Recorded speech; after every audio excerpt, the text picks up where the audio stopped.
Hello, and welcome to this training video on preventing and treating suicidal behavior among clients with substance use disorders. My name is Kirk Penberthy, and I'll be moderating today's discussion. Joining me today are our three distinguished panelists. Dr. Mary Schoen, who's director of the VA Vicen II Behavioral Healthcare Line. Ms. Tamikia Slaughter, who's a social worker at the Buffalo VA Medical Center and goes by Nikki. Dr. Matthew Barry, who's a psychiatrist at the Canandaigua VA Medical Center, whose experience includes treating frontline troops in Afghanistan. Mary, can substance abuse treatment providers play an important role in suicide prevention in the VA? Yes, they certainly can. Clients with substance abuse disorders are at elevated risk for suicide, particularly those with co-occurring conditions. Therefore, it is essential that substance abuse treatment providers be prepared to recognize and respond to suicidal thoughts and behaviors. It is also essential that program administrators provide the needed support and guidance in this effort. Mary, what are you recommending that VA substance abuse treatment providers do to manage suicide risk? The procedure we're recommending is spelled out in the Treatment Improvement Protocol, or TIP, provided by the Center for Substance Abuse Treatment at SAMHSA. This TIP, number 50, is called Addressing Suicidal Thoughts and Behaviors in Substance Abuse Treatment. I see. What's in the TIP? TIP 50 explains to substance abuse treatment providers and their supervisors how to deal with suicidal clients.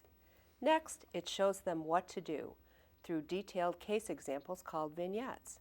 Finally, it provides information about how a program administrator could implement TIP 50 in a given treatment program. Mary, what are the steps in managing suicide risk? These steps are spelled out in TIP 50 using the acronym GATE, G-A-T-E. Gather information, access supervision, take action, extend the action. The first step, gather information, refers to obtaining the information that will be needed to develop a plan of action. Nikki, I imagine it can be tricky to gather information from a suicidal veteran with a substance abuse problem. How do you go about that? The TIP recommends that counselors be direct and clear, remain empathetic and supportive, and use open body language. Also, although a counselor may feel anxious about the topic of suicide, it is important not to allow anxiety to prevent one from gathering information or lead one into the trap of becoming a suicide interrogator. What do you mean by not letting a counselor's anxiety prevent them from gathering information? Anxiety about suicide can cause a counselor to avoid the issue altogether or seek false reassurances from a client. Such avoidance can take many forms. For example, a question such as, "You're not suicidal, are you?" is worded in a way that conveys to the client that suicide is not a topic that the counselor wants to discuss. What do you mean, avoid being the suicide interrogator? Anxiety about suicide can also cause a counselor to grill a client about suicidality by asking rapid-fire, closed-ended questions, a pattern that is referred to in the TIP as becoming the suicide interrogator. Substance abuse counselors are encouraged to relax as much as possible, to take their time, to ask open-ended questions, and to allow the client the space to explain their story in their own words. In general, counselors should apply their best therapeutic skills with suicidal clients just as they would any sensitive topic.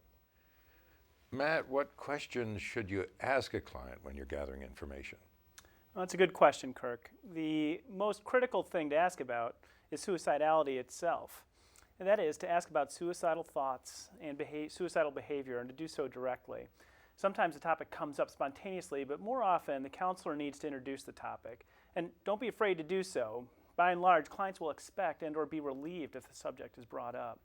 And we recommend that the counselors open the topic with a brief statement such as, "Now I'm going to ask you some questions about suicide," or "I have some questions to ask you about suicidal thoughts and behavior." Then you should ask screening questions about suicidal thoughts and suicide attempts to see if it's an active issue. Some examples of such questions can be found on pages 15 to 17 of the TIP 50 manual. Once you've determined that suicide's an issue, what then? Well, you want to learn more about it in the way you would ask about any therapeutic issue. So taking, for example, alcohol craving. In that case, a counselor might invite a client to explain their cravings with an opening statement such as, "Tell me about your cravings." And this could be followed up as needed with more specific questions such as, what brings the cravings on? How bad do they get? What makes them better? And how much control do you feel you have when you're experiencing them? So the skill set is already there. It's just applying the same approach to a different topic, and that topic being suicidality. So, for example, one can start with an invitation to explain, such as, "Tell me about your suicidal thoughts." And that could be followed up by more specific questions as needed, such as, what brings the suicidal thoughts on? How bad can they get? What makes them better? And how much control do you feel you have when you experience them? And can examples like this also be found in Tip 50? Yeah, they sure can. The questions like these are listed on pages 17 to 18 of the Tip 50 manual. You've covered asking about suicidal thoughts. How about suicidal behavior? What types of follow-up questions would you ask? Well, the Tip 50 has numerous follow-up questions for suicide attempts, and these can be found on page 18 of the Tip 50 manual.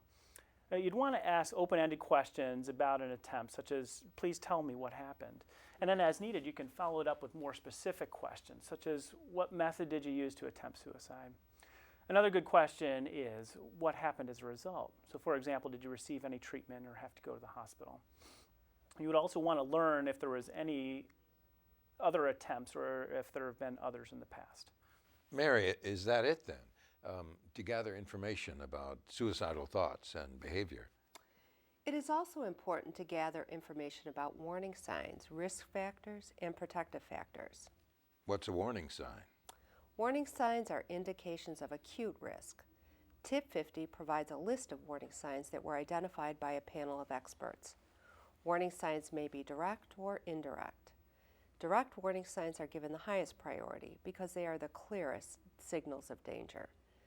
These consist of suicidal communication, where a client expresses or alludes to thoughts or plans for suicide, seeking access to a method, for example, acquiring a stash of pills or seeking out a gun or a means for hanging, and making preparations for suicide, for example, rehearsing a suicidal act, saying goodbye to loved ones, or getting affairs in order.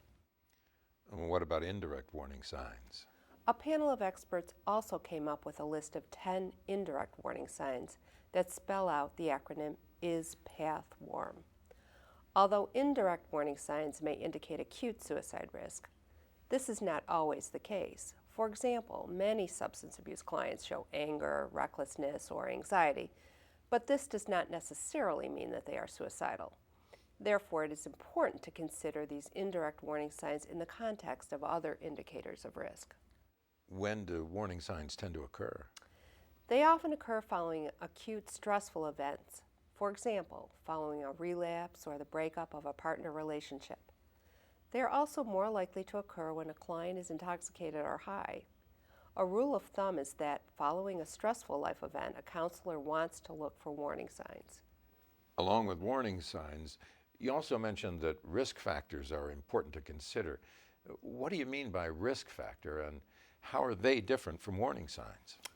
Warning signs indicate acute risk, whereas risk factors are indicators of more long-term risk.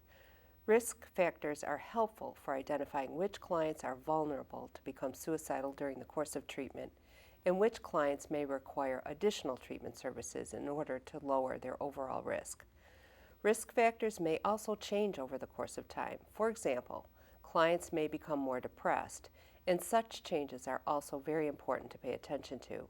Here is a list of risk factors: personal or family history, severe substance abuse, co-occurring mental disorder, childhood sexual abuse, stress, access to firearm, aggression, impulsivity, anger or anxiety, chronic medical problems, perception of not belonging, and perception of being a burden.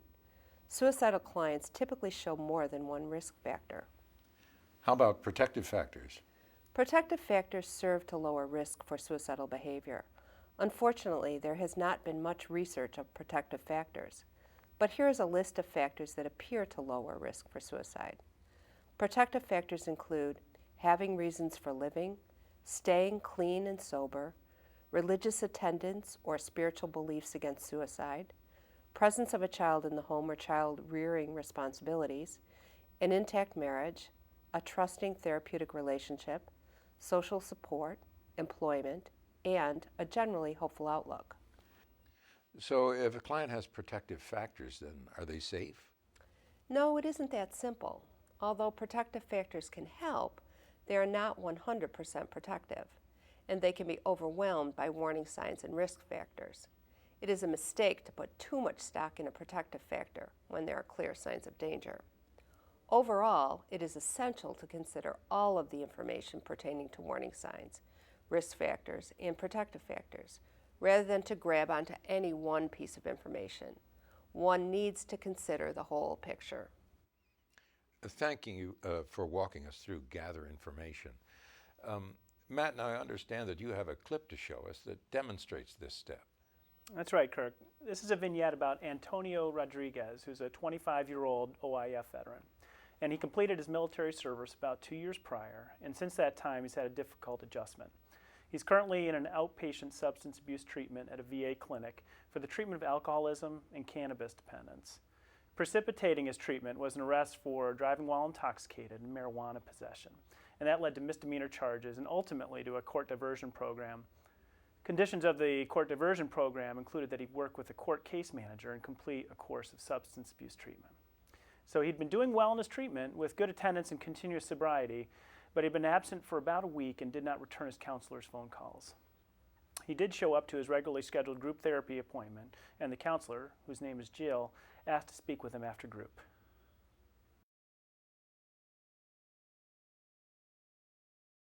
Antonio, it was good to see you in group again today. You know, I've been concerned because you've been absent lately and I haven't heard from you. I've been busy. Yeah, what's been going on? Just crazy busy. Would you like to fill me in a little more on that? If you must know, my girlfriend kicked me out. You mean Louisa? Yeah. I'm sorry to hear that. Where are you staying now? At Ava's, my sister's.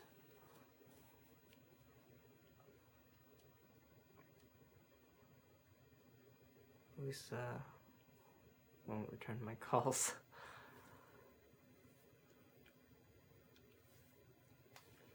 I think she's done with me this time. It must be really hard for you. You've often talked about how important she is to you. She's everything. Would you mind telling me what brought this on? Some stuff happened, you know? Antonio, I can tell that this is a sensitive subject, but perhaps it might help in some small way to talk about it.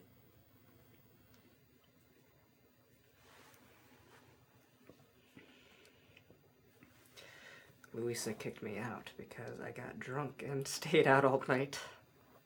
I see. So you're not only dealing with the stress with Louisa, but also the stress of a relapse. Yeah, it was stupid. I ran into this guy that I used to hang with, and next thing I know, we're at this bar. And we're throwing them down, and I was out all night. Don't even remember how I got home. Well, were you able to stop drinking after that? I wish.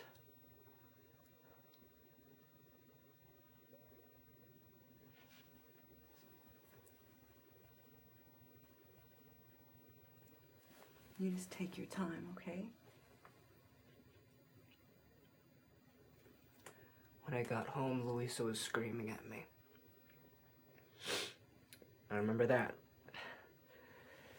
She threatened to call the cops if I didn't leave.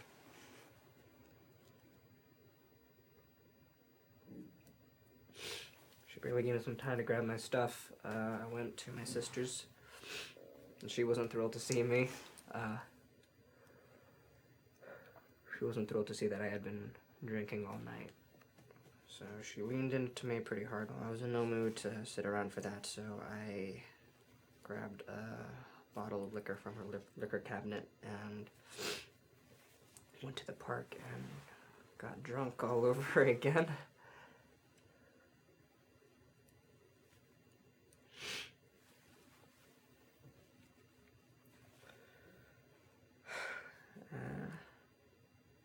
As I was sitting there,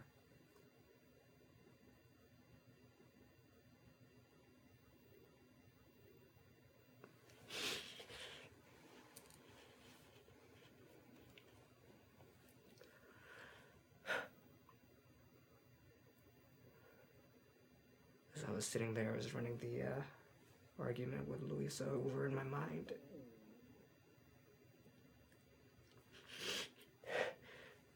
She loves me, you know? I let her down. Let her down again, and I just couldn't stop thinking about what I had done to her, Louisa. Even what I did to Ava. And at that moment, it just seemed like the best way to fix everything was to get rid of the person causing the problems, get rid of everyone's pain and anger.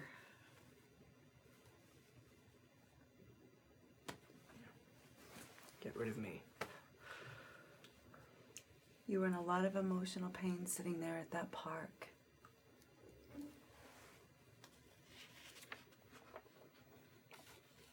Just take your time, Antonio. I can see that this is very difficult for you to talk about. Yeah.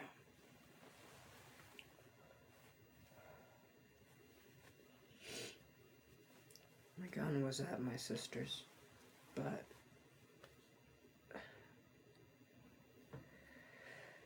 if I'd had it with me, I'd be somewhere else right now.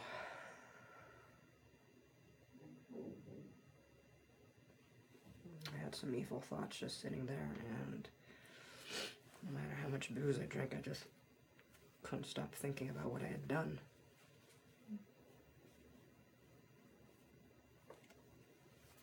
And finally a cop came by and told me the park was closed and to go home. Wow, that was a pretty intense couple of days. Hey, look, I'm glad to see you've made it through in one piece. How you been doing since then? Well, no drinking, if that's what you mean. Until coming to group today, I haven't even left my sister's. I didn't trust myself to go anywhere.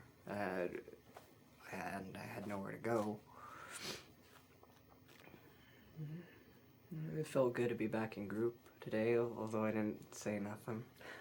Well, I was glad you're back, and from the looks on the other members' faces, it was pretty clear that they were happy to see you too. Antonio, you had some thoughts of suicide while you were sitting at the park. I was wondering if I could ask you a few more questions about that. You gonna lock me up? While it is true that some clients have to go to the hospital for an emergency evaluation, there are often other safe alternatives. Yeah? Like what? Well, for example, any plan we make today we'll make together. I want to let you know that I'm going to touch base with my supervisor before we break today, just to make sure I'm not missing anything important. But before we make any plans, it would be helpful to learn a bit more about how you've been doing since that day at the park. Your supervisor too, that's great. I haven't thought about suicide since that day. I haven't drank. Might have done something crazy that day, but I'm okay now. Well, I'm glad that you've been able to stay sober since that day, and I'm glad that you're feeling better. Looking back on what happened, how do you feel about it now?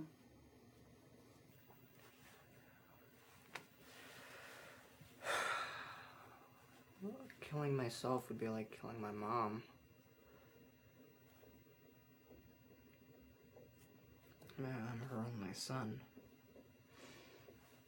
My father's dead, and she'd never get over it. And I'd bring shame on her too. To her, suicide is a sin. And I couldn't do that to her. My sister would also go crazy if I killed myself. You really care for your mom and your sister, and you realize how much suicide would hurt them, and that helps you to focus how to go on living despite the problems with Louisa. Yeah, exactly. I'd like to ask you a few more questions about this. Would that be okay? You're gonna do it anyway, so get on with it. Thanks for bearing with me, Antonio. No, I really appreciate it. I realize that these are very difficult questions. At this point, do you have a plan for suicide? No, nothing like that. I haven't thought about it since that day in the park. How do you account for feeling differently now than you did that day? I'm only 25, and I hope to have a lot of years of life left. And I couldn't do that to my mom. Like I said, I don't want to go out that way. Yeah, see, now you've got a lot of good reasons to go on living. At the park, you had some suicidal thoughts, but fortunately it never went any further. Have you ever had thoughts like that before? Once in a while. When I was hammered, I had some thoughts, but nothing like that day in the park. That was the worst by far. Have you ever actually tried to commit suicide? No, never have. When I was in Iraq, this guy in our unit killed himself. Just walked off one day and put a bullet in his head. There are a bunch of rumors about why he did it, but no one knows what the truth is. I barely knew him. And it was no, I've never tried to kill myself. I'm sorry to hear about the guy in your unit. Has anyone else you knew ever tried to commit suicide? No, just that guy. Okay. Now, you mentioned a gun. Yeah. It's a Glock. It's in my bag at my sister's. So what? Well, I mention it because I'm concerned for your safety, and you thought of using it while you were drunk at the park. Well, I'm not thinking about it now, am I? Understood. It's good to know those thoughts have not come back. Is that your only gun? Yes. Yeah. So what are your plans now? Just taking it one day at a time. I hope to get my sobriety back. Maybe one day convince Louisa to take me back. Right now she'd probably call the cops if I showed up. But she stuck with me through my last 2 deployments.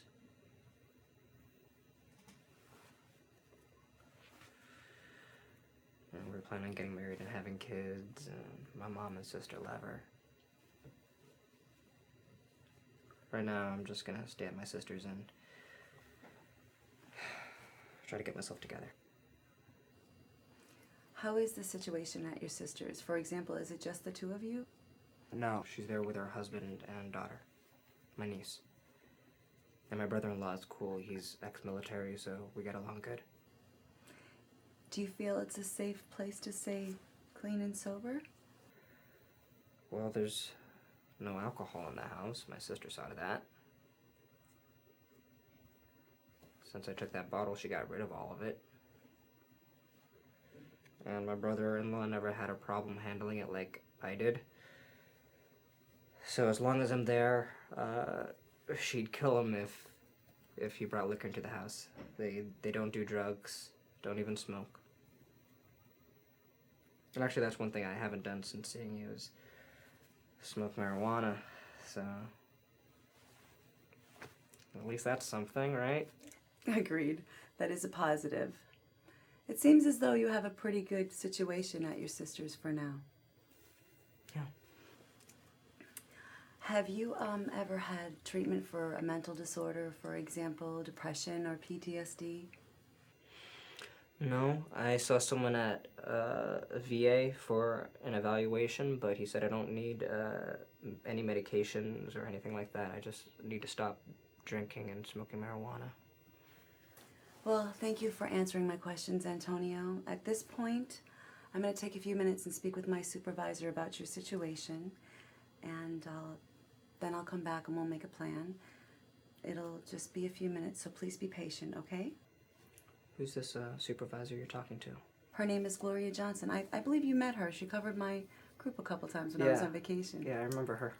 Good to know the two of you have met. Okay, I'll be back to talk with you in a few minutes. I appreciate your patience. I'm going to have you wait in the private waiting room while I speak with Ms. Johnson, okay? Matt, that's a very moving scene. Antonio is obviously having a difficult time. That's right, Kirk. I think we can all feel for him. Antonio is clearly in a lot of emotional pain. He became tearful in the session and showed genuine sadness. From my experience, it is also important to note that many veterans in Antonio's situation would not necessarily show tears or be overtly sad. Instead, a veteran may present as angry or even appear stoic, but still could be every bit as much a risk as Antonio is. Overall, suicidal clients have many different ways of expressing their emotional difficulties. I suppose that the central lesson is that suicidal veterans are a diverse group and they can present in many different ways. That's well said, Kirk. I think that's exactly right. The therapist seemed to gather a lot of important information there. Agreed. I like the way she went about it. Antonio was obviously uncomfortable at first and hesitant to discuss the suicidal thoughts, but the therapist made an effort to make him more comfortable by asking open-ended questions as much as possible. She was also good at listening and maintaining an open posture. I also really liked that she invited him to take his time and that she asked permission at times before proceeding on to the next question. And I think that giving clients a sense of control like that can pay handsome dividends in terms of rapport and investment in the process. Along with having a good therapeutic style, the counselor also seemed to cover a lot of ground. Yes, I liked the questions that she asked. She gathered important information about suicidal thoughts, how they came about, how serious they were, and other factors related to risk, including the breakup with his girlfriend and his firearm. She also asked about mental health treatment history, prior suicidal behavior, and any suicidal thoughts or plans since that day in the park, all of which are very important to consider. She also clarified that the suicidal thoughts occurred while he was intoxicated and that they have not returned since, although there is always a possibility that Antonio is minimizing the situation. The counselor accomplished all of this efficiently, and indeed, the clip we just saw was only about 14 minutes, yet she was able to gather essential information in that space of time. Okay, Nikki, now that the counselor has gathered information, what's next? The next step is access supervision. Tip 50 describes two broad types of supervision a clinician could access. One is immediate supervision and two is regular supervision. What do you mean by immediate supervision? Immediate supervision is required when the counselor has information to suggest that there is current risk of suicidal behavior. Earlier, Mary reviewed direct warning signs that include suicidal communication, seeking a method, and making preparations for suicide. The presence of any of these direct warning signs indicates the need to obtain immediate supervision. Immediate supervision should also be obtained in any instance where the counselor suspects that there is current risk, whether or not there is direct risk factors such as you see on your screen. For example, in Antonio's case, immediate supervision is required because suicidal thoughts occurred recently. These thoughts included shooting himself, a deadly method of suicide. He has access to a gun, and he has relapsed recently. Therefore, even though Antonio is seeking to reassure his counselor that the crisis has passed, nonetheless, the counselor recognizes that she should speak with her supervisor immediately. I imagine that regular supervision involves more routine situations. That's right. Regular supervision refers to bringing up an issue during your weekly meetings with your supervisor or during your regularly scheduled team meetings. Some situations when regular supervision would make the most sense would be when indirect warning signs are present, but follow-up questions suggest no current risk. Risk factors are present, but follow-up questions suggest no current risk. When there's a history of suicidal thoughts or suicide attempts, but follow-up questions suggest no current risk. Of course, as we're learning, the TIP 50 manual is comprehensive, and this information can be found on page 19 of the manual. Well, let's show the tape of the counselor accessing immediate supervision.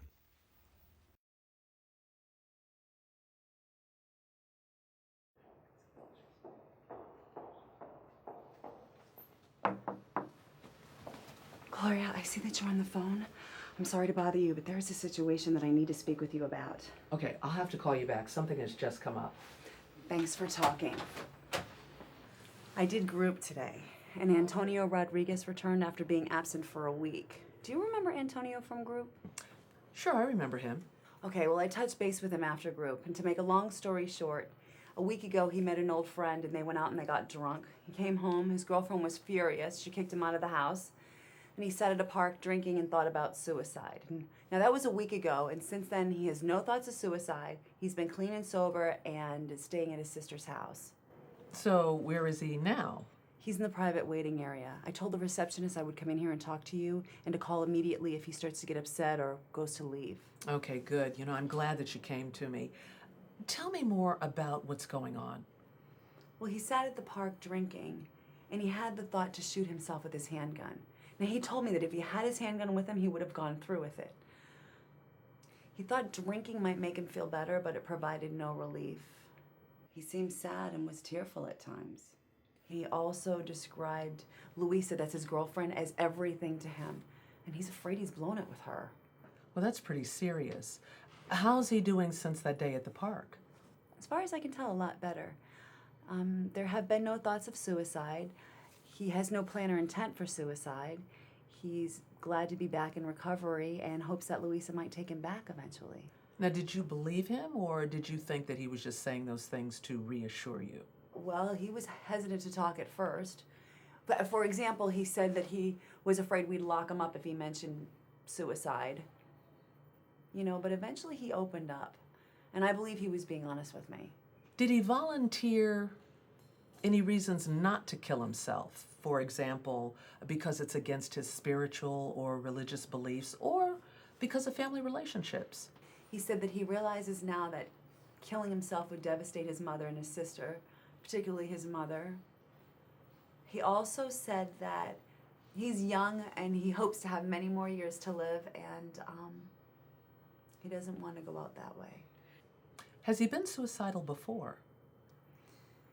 He says he has had thoughts before, but nothing as intense as his thoughts at the park. Has he ever tried to kill himself? No, he's never made an attempt. When I asked him that question, he mentioned that a member in his unit had shot himself, although he barely knew the man, and that he said that's the only person he's known who's committed suicide. So what's his mental health situation? He did have an eval when he came in for treatment, and as I recall, the doctor said that his problems were mostly substance related and he didn't need mental health treatment. Did he see any combat in Iraq, any trauma? You know, I actually don't know about that. He doesn't really talk about his deployments. He mostly talks about his relationship, his legal situation, plus the fact that he's looking for a job. So how do you feel about his living situation with his sister? I feel good about it. You know, it's a sober and supportive arrangement as best as I can tell. Now, you mentioned his gun. Where does he keep it? It's in his bag at his sister's. So do you know if it's loaded or if he has ammunition with it? You know, I'm sorry I didn't ask that question. Although I get the sense that it is loaded or he has ammunition, based on what he said could have happened had he had the gun with him at the park. Plus, he said that's his only gun. Any other stressors? Well, he is court mandated for treatment, and I'm in touch with his case manager. He's also out of work and looking for a job. Anything else that's important to consider? I have a good working relationship with him, and he's very popular with the group. They were happy to see him come back. Okay. Let's quickly make a plan so that you can go back and talk to him. He may start to feel anxious if you're away too much longer. Mary, the therapist didn't hesitate to come into her supervisor's office and ask to talk to her. Yes, this was really no time to be tentatively knocking on the door or patiently waiting for the supervisor to finish her call. She really needed to speak with the supervisor then and there, and made this clear in an assertive, though respectful way. The therapist seemed well prepared to describe the situation and answer the supervisor's questions. She certainly did. She spelled out the information efficiently and hit all of the major points, including that Antonio relapsed recently, the intensity of his suicidal thoughts at the park, the recent breakup with his girlfriend and how much she means to him, his access to a firearm, and his tearfulness in the session and overall sadness. She also mentioned protective factors, including his close relationship with his mother and sister, and that the counselor and Antonio have a good therapeutic relationship. The supervisor seemed well organized with her questions as well. Absolutely. She is obviously experienced with this issue and guided the counselor through the key points in an efficient manner. I noticed that she also asked where Antonio was to confirm that he is in a private waiting area and that the receptionist will call in immediately if he starts to get anxious or begins to leave. Mary, the therapist has gathered key information and accessed supervision. Now what? The next step, as spelled out in Tip 50, is take action. There are many different actions that can be taken to lower the risk for suicide. The general principle is that the action should make good sense given the level of risk in a situation. For example, clients at high acute suicidal risk require intensive, immediate action, whereas clients at lower risk would require less intensive actions that are less immediate. It is when there is a mismatch between the severity of risk and the level of action that there is a problem. For example, in Antonio's case, it would not be sufficient to simply welcome him back to group without taking any additional steps to lower risk. Mismatches can also work the other way. For example, sending a client to the emergency department for an evaluation simply because of a prior history of suicide attempt is a mismatch because it is an over-response to that situation that wastes resources and can undermine the treatment relationship. Nikki, so what are the actions that could be taken with a suicidal client? Here's a list of actions that are listed in Tip 50. They include gathering more information, arranging emergency or outpatient evaluation, increasing frequency of contact, involving the suicide prevention coordinator, involving a care provider or case manager, as well as restricting access to means of suicide, involving family members, promoting attendance at self-help meetings, observing for signs of return to risk, and conducting a formal safety plan. A complete list of these potential actions can be found on pages 21 and 22 of Tip 50. Nikki, that's a lot of options. How does the counselor know where to start? Yes, it can feel overwhelming to a counselor, but that's where getting supervision can be really critical to help the counselor sort through the various options. This next clip will show you how the counselor and supervisor developed a plan of action together.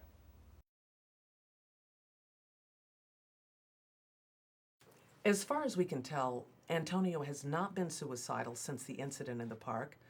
He's future-oriented, and his temporary living situation is sober and supportive. He's also connected to you and the group. I mean, overall, he appears to pose no acute danger to himself. I believe that an outpatient-based plan is appropriate at this time. That's how I see it too. Outpatient is sufficient right now. You know, we always have the option of having him go for an emergency eval if the situation worsens. You'll definitely need to do the standard VA safety plan with him. I mean, you know him better than I. What else comes to mind that might be helpful? Well, I'd feel a lot better about the situation if he got another mental health eval. Well, sounds good. Do you think he'll go for another eval? Well, he'll probably give me a bit of a hard time at first, but I think he'll eventually agree and follow through. He's fairly compliant with treatment. Great. It will also be very important to address the gun. Agreed, although dealing with that makes me the most nervous. It's a really tough issue. You know, making the environment safe is the last thing that comes up in the safety plan. And by that time, perhaps he'll be feeling pretty comfortable with the plan and then be more willing to address the gun. So what do you suggest I do? Could he be persuaded to have a family member take the gun and store it in a safe and secure place for the time being? Well, he mentioned his sister's husband is ex-military and they have a fairly good relationship. And I assume he's experienced dealing with weapons and he might be willing to help us out with this situation. Best case scenario is to give his sister a call before he leaves today. That way there's no risk that he'll change his mind before he gets home. Now, in the call, you could explain the situation and then have her and her husband take care of the gun. Yes, I spoke with his sister before and already obtained a signed release. What if he's not willing to do that? Well, he may surprise you and allow a call with his sister. I mean, it's certainly worth a try. If he won't go for that, there are other possibilities, including getting his commitment to give his weapon to his brother-in-law when he gets home. If he insists on holding on to the gun, we also have a free gun lock that we can provide him, although it would be much better if he'd be willing to part with the gun for now. I'll try my best. So in a nutshell, the plan is to refer him for another mental health eval, do the safety plan with him, and end the session by addressing the gun. I think you've got it. Would you like for me to come in and, work out this plan with you? I think he might be a little more comfortable if I work with him one-on-one, so let me see if I can do this on my own. Okay, that's fine. I'll be right here and available to help if you get stuck. Now, you want to be direct and clear with him. It's also very important to be collaborative. If he doesn't feel like he has a say in the plan, he's going to be less likely to follow through. So along these lines, you might start out the session by asking what he would think would be helpful before spelling out your recommendations. Will do. I'll call you if I get stuck. Thanks. Matt, what are your thoughts about the plan that they came up with? It's a real solid plan, Kirk. They basically intend to take 3 actions. Number 1 is to arrange a mental health evaluation. Number 2, develop a standard VA safety plan with Antonio. And number 3, address his access to a firearm. So far, his treatment has focused on the substance abuse, but the possibility of a mental health problem should be revisited. Assuming he's willing, Jill will set Antonio up for an appointment with a behavioral health professional to determine if a mental health condition, such as depression or PTSD, requires treatment with medications or therapy. Another action is to do the standard VA safety plan that we'll discuss in more detail a little later. They also want to address the fact that Antonio has a pistol because firearms are the most lethal method of suicide. They concluded that he doesn't need an emergency evaluation at the hospital. What do you think of that? Well, their decision is sound because, as far as we know, no suicidal thoughts have occurred since he was intoxicated in the park. He's expressing relief that he did not kill himself and can provide reasons for living. He and the therapist have a solid therapeutic relationship, and up until recently, he had done well in treatment. And he is staying with his sister, who is a good, sober support. Therefore, there are enough positive signs to indicate that an outpatient plan would be sufficient. I noticed at the end of the clip, the supervisor encouraged Jill to be collaborative. That's exactly right. And although it's easy for clinicians to fall into the trap of simply dictating a plan, clients are much more likely to follow through if they have a real say in developing their specific plan. As well, clients can come up with really good ideas to keep them safe. And these might be ideas that appeal to them on a personal level or ones that the counselor might not even think of. Along these lines, the supervisor encouraged Jill to start off the meeting by getting Antonio's ideas, which will help set the tone for collaboration. Another thing that will help is that the standard VA safety plan is done collaboratively with the client, and that collaboration cannot be overemphasized. Here's the next clip that shows the counselor going back to meet with Antonio. Let's see how it plays out.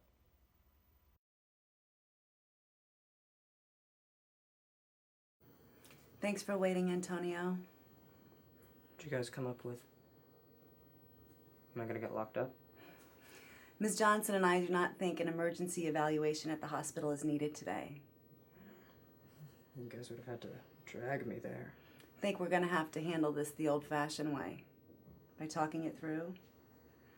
Although we don't think an emergency eval is necessary, you and I have to have a discussion to come up with a plan to deal with the suicidal thoughts. What plan? Any plan we'll make together. I don't think I need a plan. Antonio, I have to admit that I see it differently. You've been through an awful lot in the past week, and you've been through a lot of pressure, the stress with the WISA and the relapse, plus those thoughts that you had at the park were really scary. It's very reassuring that those thoughts have not come back. And you took a big step in coming here today. I really admire you for being so honest with me. All of that says a lot about your commitment to recovery. And all of that makes me really optimistic that we could make a good plan. I feel strongly that we should make a plan. It's not going to be good for you to just pretend that this didn't happen. You know, whatever. Antonio, I feel really strongly about this. Okay. What do you want me to do? Well, Ms. Johnson and I came up with a few ideas, but I'd like to know if you have anything that you think might be helpful.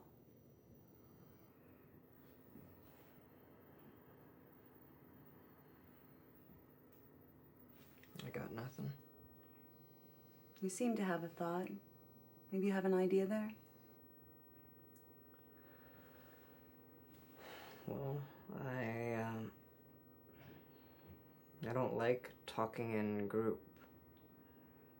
I mean, those guys are okay, but I don't want to talk about my personal stuff with them. I like talking to you more. Yeah, we have some really good, honest one-on-one conversations. You really use these individual therapy sessions very well. Yeah, it's easier talking to you. Okay, so why don't we up our sessions to once a week? Would that work for you? I suppose. Okay, so I'll see you once a week for our individual sessions for the next month, and then we'll see where you're at. What else do I have to do? Well, one thing I would like is to set you up for another mental health eval. You know, I told you I was not crazy. I just got drunk one day, and I'm okay now. Would you be willing to hear me out? And I'll explain the recommendation to you. Yeah, whatever. Go for it. Thanks for hearing me out, Antonio. Look, you've been through an awful lot lately. And I believe you. I really do believe you when you tell me that you had suicidal thoughts at the park, and only at the park, and you haven't had them since then. I also do not think you're crazy. But you've been through an awful lot. And when you go through something like that, seeing a mental health professional might be helpful for you. You know, seeing a doctor or a therapist, it might be worth getting their opinion. At this point, it's just going to be an evaluation. We don't know what the doctor's going to say. Maybe he'll recommend treatment, maybe not. Maybe he'll recommend medications, maybe not. You know, who knows? It's just after what you've been through, it's a really good idea to get checked out. Maybe talking to somebody else will prove to help you even more. What choice do I have? The court says I have to do what you say. Well, the court does keep an eye on things, doesn't it? But to be perfectly honest with you, Ms. Johnson and I were not thinking about that. We're thinking about what would best suit somebody in a situation like you, you know? What's best to help you, regardless of the legal situation. You were in a lot of pain that day, a lot of emotional pain, and we don't ever want to see you back at the park like that. Nobody should ever have to suffer the way you did. I suppose you'll tell the doctor what happened. I'll give him a brief summary, but I'll leave it for you to fill in the details. Okay? Is that it then? Well, there are a few other things I'd like to cover. For one thing, I would like to go through a step-by-step safety plan with you first. Would that be all right? Whatever. Mary, what stands out to you as you watch the tape? She did a nice job. She opened the session by asking for Antonio's input and picked up on his comfort with the individual sessions by offering to increase the frequency of these meetings. That got the meeting off on the right foot. She was clear and firm that she is recommending a mental health evaluation, and being clear and firm with such a key recommendation is important. But at the same time, she also took the time to explain the reason for it and tried her best to normalize it, which is really important given Antonio's fear of being considered crazy. As well, they touched on the major issues that are weighing on his mind, including the break-up with the girlfriend and his legal situation. The counselor also mentioned doing a safety plan. That's right, Kirk. The VA has a standard safety plan that has to be done with suicidal clients. Here's the template for the plan that goes right in the treatment record. We will not elaborate on the plan here, and we did not show the counselor doing the safety plan with Antonio because an excellent training tape that shows the VA safety plan is already available. Viewers interested in learning more about the safety plan should watch the safety plan training video. As I recall, there's also the issue of Antonio's firearm. That's correct. Here's the clip of the therapist addressing this issue.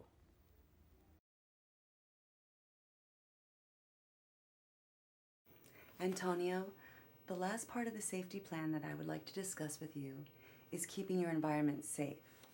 You've been really fortunate to live with Ava and her family, and I met Ava when we first started doing recovery together, and I was really impressed with how much she knew about recovery and addiction and how supportive she is of you. Yeah, we're a close family. The only thing I'm really concerned about in your environment is your gun. What about my gun? Look, it's certainly your right to have a gun. Nobody's arguing that. However, given what happened in the park and that you are only just beginning to reestablish your sobriety, I wonder if we could work out a way to lessen any risk associated with the gun. What are you saying? Well, I'd like to work out an arrangement with you so that for the time being, someone else takes the gun and stores it safely. That's not necessary. Let me try to explain where I'm coming from. Would you at least be willing to hear me out? Go for it. Okay, thanks for being willing. Do you remember when you first started your program and we worked out a plan where you would get rid of all the liquor and marijuana in your place? Yeah. It's basically the same principle here. In early recovery, people tend to have moments when they're craving or their judgment isn't very good. And in those moments, having a substance nearby within easy reach could be the difference between relapsing and making it through clean and sober. You know, this also applies to suicide.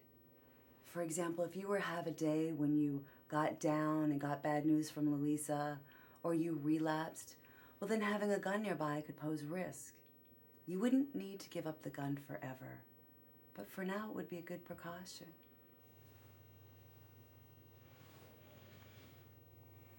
Okay. If it'll make you happy, I'll give it to a friend to hold on to. Actually, I was thinking of your brother-in-law. Yeah, sure, he's ex-military. He knows how to handle weapons. Good. Would it be okay with you if we gave your sister a call and arranged for your brother-in-law to get your gun today? No.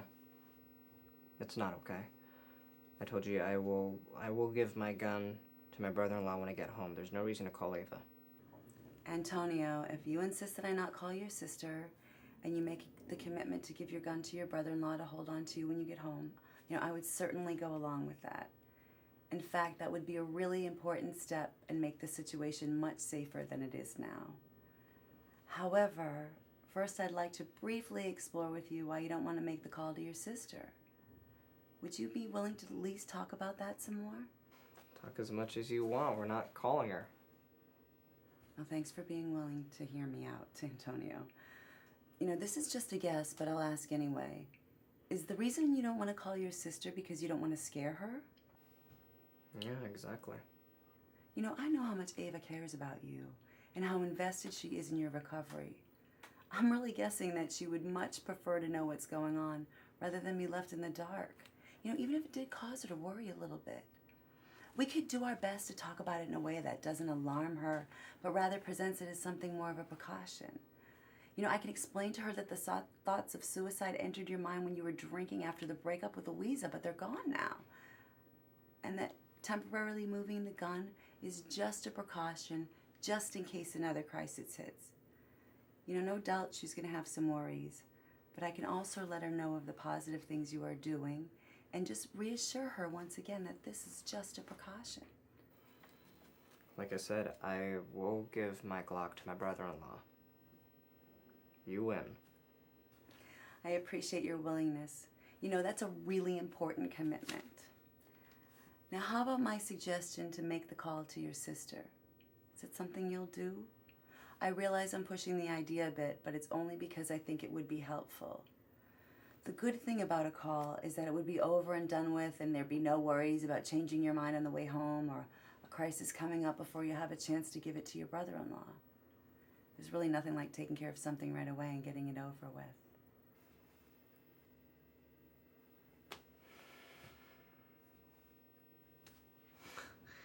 All right, you can call her. You know, actually, I was thinking we could call her on the speakerphone. That way you could participate in the conversation. Good. What's her number? Her cell is 703-462-8559.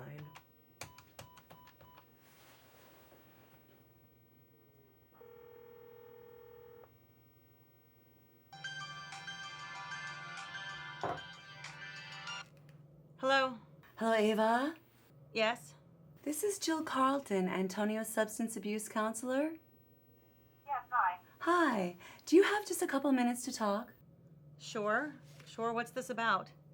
Sis, my counselor is worried about my gun and wants Victor to take it so I don't shoot myself. What? What's going on? How did this come up?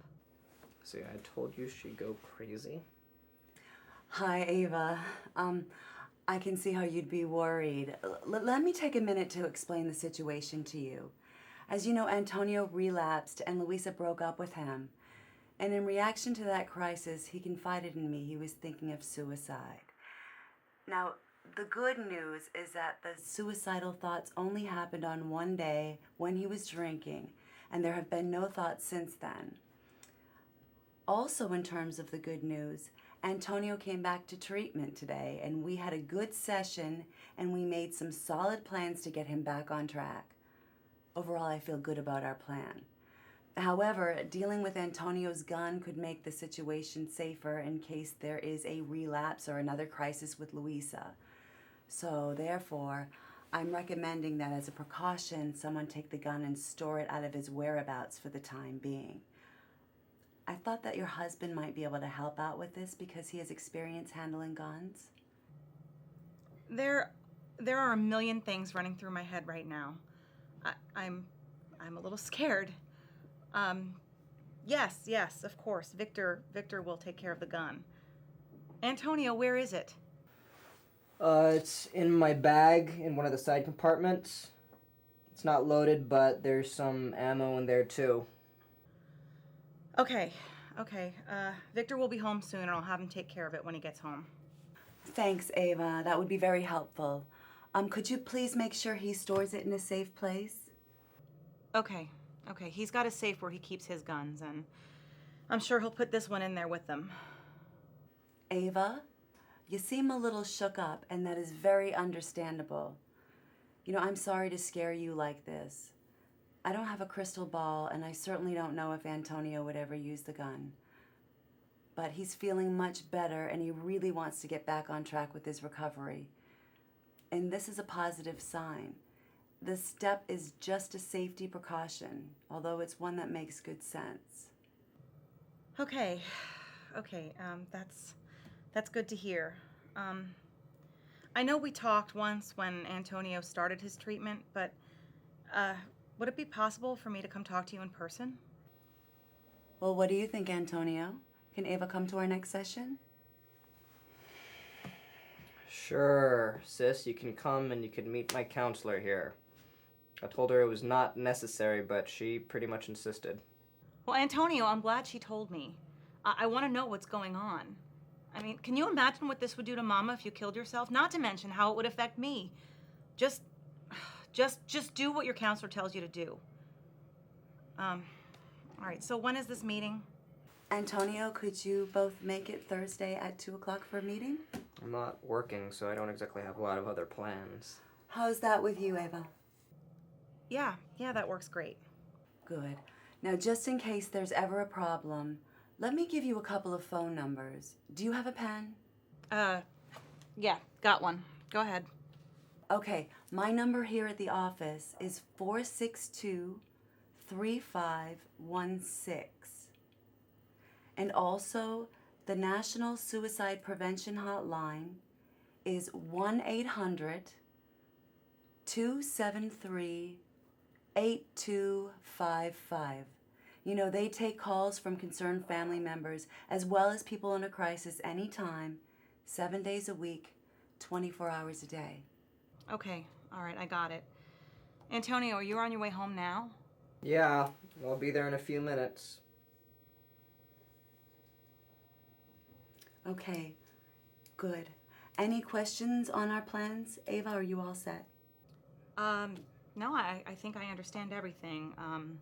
Victor is going to store the gun, and I'll see you next Thursday with Antonio for the meeting, and if I have any other questions, I have your number. That sounds great. Looking forward to see you Thursday at 2. Okay. Thanks. Bye. Bye. Matt, Antonio was hesitant about the issue, but ultimately went along with a plan to remove the firearm. Did the counselor do anything to make it turn out so well? She sure did. Jill did a great job, and had she jumped in on the firearm issue earlier, it may have gone much differently. But by the time she raised it, she had offered to increase their individual counseling sessions, picking up on Antonio's comforts with these meetings. She also took the time to listen to Antonio and did her best to align with him. And they worked out a safety plan collaboratively. As a result, she was in a good place to introduce the topic. I admired the fact that she did not give up at the first sign of resistance or even the second sign of resistance, but really hung in there and explained where she was coming from in a supportive yet plain-spoken manner. Drawing a parallel between reducing access to the firearm now and reducing access to alcohol and drugs when he first got sober seemed to help. This parallel probably helped Antonio to frame this in a positive way, as part of his recovery, rather than more negatively as a type of surrender or a loss of freedom. If taking a precaution with a firearm can be reframed, it often goes a long way in enlisting a client's agreement. It was fortunate that Antonio had the option of turning to his sister and her husband to help in this situation. Yes, Kirk, it was extremely helpful. In situations like these, it is often the best option to have a trustworthy person remove and secure the weapon, if at all possible. In this case, Antonio's brother-in-law is experienced handling and storing firearms and was a good choice. An added benefit of the call to his sister is that it mobilized her involvement in treatment as well. What if Antonio refused to make the call to his sister? The counselor was prepared to use an alternative strategy, including having Antonio commit to give the weapon to his brother-in-law for safe storage when he got home. If he had refused to do that, another alternative would have been to provide Antonio a gun safety lock, along with giving instruction on how to use it. Another option was not mentioned could be to get Antonio's commitment to take the firearm to the nearest police station, after confirming that the police would be willing to store and secure the weapon. It's also important to mention that firearm law is different among states and localities. Therefore, it's incumbent upon the program administrators to have a firearm policy in place that maximizes clients' safety, that bears in mind state and local laws. Nikki, what's the next step? The next step is to extend the action. This is the step that is most likely to be missed, but it is every bit as important as the other steps. Extend the action refers to the follow-up actions that are done to ensure a client safety plan on an ongoing basis. What types of extended actions do you recommend? Here's a list of ways of extending the action. Continuing to check in with your supervisor, confirming the patient has kept referral appointments, following up with any emergency providers, coordinating with other providers, communicating with suicide prevention coordinator, monitoring suicidal thoughts and behavior, involving family, confirming the client has a safety plan, assessing changes in access to methods of suicide, following up in case of relapse, preparing the client for any difficult situations, monitoring and updating a treatment plan, and documenting everything. A longer list of potential extended actions can be found on page 23 of the TIP 50 manual. Now, let's take a look at a clip of Antonio's counselor extending the action in their next counseling session.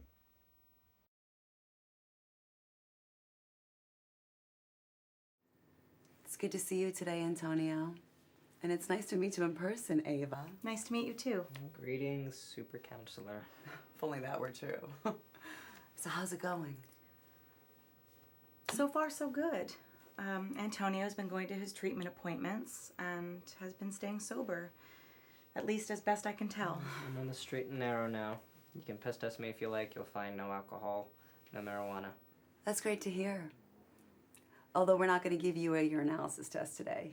We do them randomly over time as per normal procedure. Yeah, okay. So, how you doing? Not too bad. Haven't really had any cravings. I stick pretty close to my sister's place, except when I make my appointments. It keeps me out of trouble.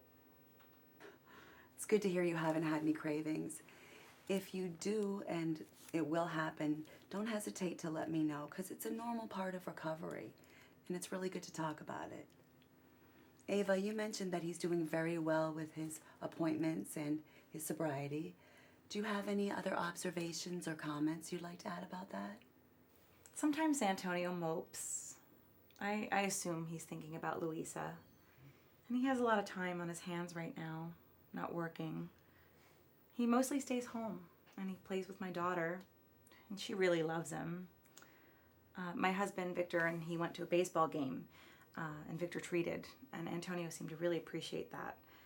And I warned Victor, no beer at the game, and I'm confident he went along with that.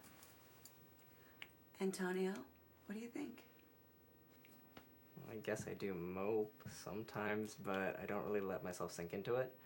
I usually distract myself with watching TV or playing a video game, playing with my niece or whatever.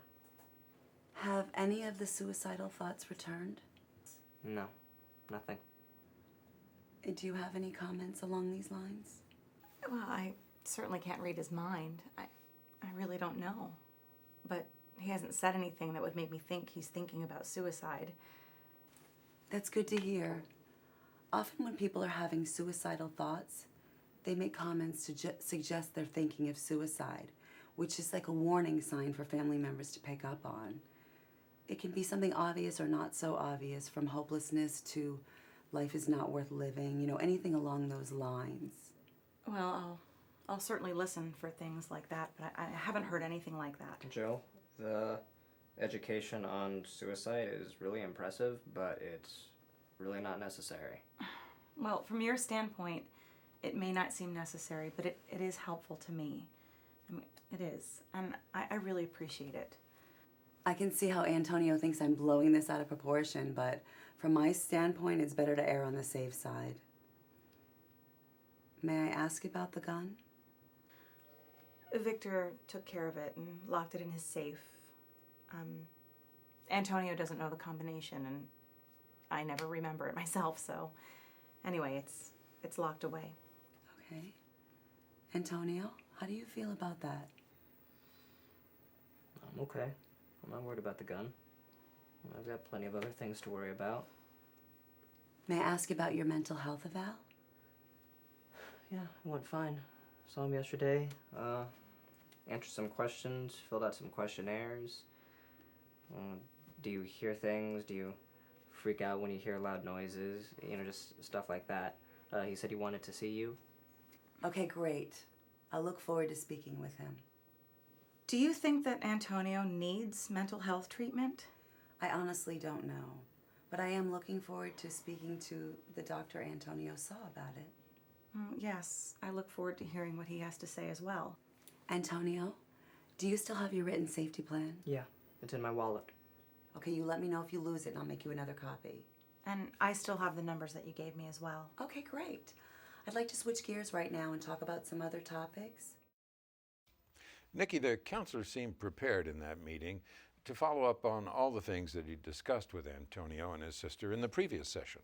That's exactly right. She checked in with Antonio and his sister about the key issues, including his sobriety, any return to suicidal thoughts, the mental health evaluation, and the gun. Overall, the counselor feels like the situation is stabilized for the time being and is prepared to move on to other topics for the remainder of the session. She might go on to discuss how Antonio can handle it when he has contact with Louisa again, for example, by phone or text message, which is inevitable. Another good topic would be a review of the assistance that the VA can provide him in his job search. She will also want to discuss ways to strengthen his recovery, including the use of self-help meetings such as AA or NA. Mary, so does that pretty much wrap up the case of Antonio? They've certainly dealt with the immediate situation. In future sessions, the counselor will look for changes in warning signs and risk factors, keep her supervisor up to date on what's happening, and remain in communication with Antonio's other providers. Jill also has established good rapport with Antonio's sister, who can support him as well as help watch for indications of risk. All of these are ways the counselor can extend the action. Mary, I'm guessing that in this brief training you were not able to cover all the material in Tip 50. Yes, that's certainly true. We've only covered the highlights of Tip 50, particularly the recommended steps of GATE: gather information, access supervision, take action, extend the action. There are also several case vignettes in the tip that provide additional examples for counselors and supervisors to draw from. We encourage VA substance abuse clinicians and supervisors to order the tip so that they can learn more about GATE as well as the additional information in the tip. As well, having the tip handy provides an ongoing resource when suicidal situations arise, which may come up when you least expect them.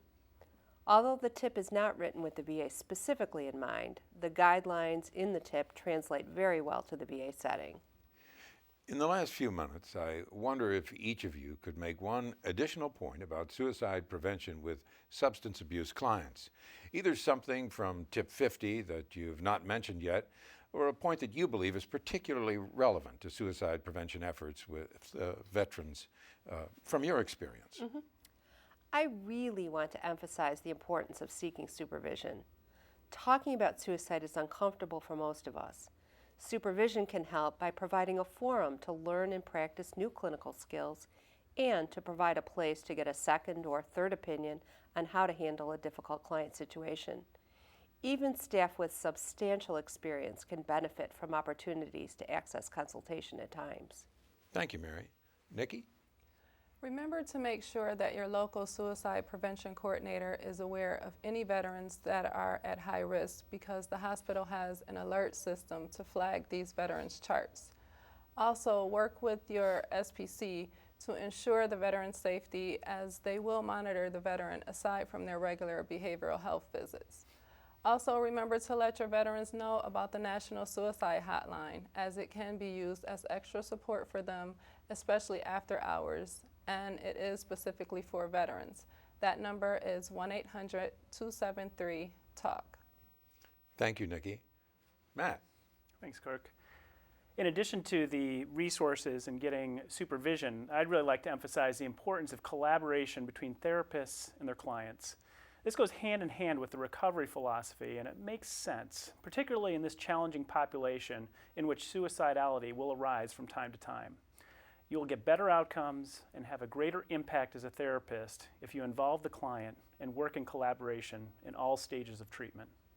My thanks to Dr. Mary Schoen, Ms. Nikki Slaughter, and Dr. Matthew Barry for their time and dedication to this important work.